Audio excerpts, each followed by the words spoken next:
వాటి కేసీఆర్ ఆనవాళ్ళని తీసేస్తారు అంటే ఏందండి? తీసేస్తారా? తీసేయగలుగుతారా? తీసేయలేరా? మీరు కూర్చున్న సెక్రటరీ కూర్చుంటున్నారు మరి మీరు అది కేసీఆర్ ఆనవాలి కదా. మీ ఎమ్మెల్యేలు ఉన్న క్వార్టర్లని మీ కేసీఆర్ ఆనవాలి కదా. మరి యాదాద్రి దేవాలయం కేసీఆర్ కట్టింది కదా, దానికే పోయినావు కదా నువ్వు పూజకు. కూడగొడతావా యాదాద్రి దేవాలయం? మీ ఎమ్మెల్యేలు ఖాళీ చేస్తావా వాటి నుంచి? పాలమూరు తిప్పుతల పథకం బంద్ పెడతావా? సీతమ్మ సాగర్ ప్రాజెక్ట్ బంద్ పెడతావా? కేసీఆర్ సమ్మక్క బ్యారేజ్ కట్టింది దాన్ని కూడగొడతావా? ఇది బంద్ పెడతావు? ఒకవేళ ఆనవాళ్ళు తీసేస్తామంటే అది మూర్ఖత్వానికి పరాకాష్ట. Because KCR is the history of Telangana. He made the history. I brought Telangana. I rule Telangana for 10 long years. How can you do that? Police command control పెట్టిన కూడగొడతావా? అది కేసీఆర్ ఆనవాళ్ళ కింద ఉండదా?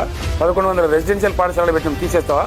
33 కొత్త జిల్లాలు పెట్టిండి కేసీఆర్ తీసేస్తావా? 300-400 కొత్త మండలాలు చేసిన తీసేస్తావా? What is that you're going to do? తండాలను గ్రామ పంచాయతీలు చేసిండు కేసీఆర్. 75 సంవత్సరాల స్వతంత్రం మీరు ఎవరు చేయలే. తీసేస్తావా? ఏది తీసేస్తావా అండి కేసీఆర్ ఆనవాళ్ళు? మరి కేసీఆర్ ఆనవాళ్ళు తీసినట్టు తెలంగాణ తీసేయాలి ఇక.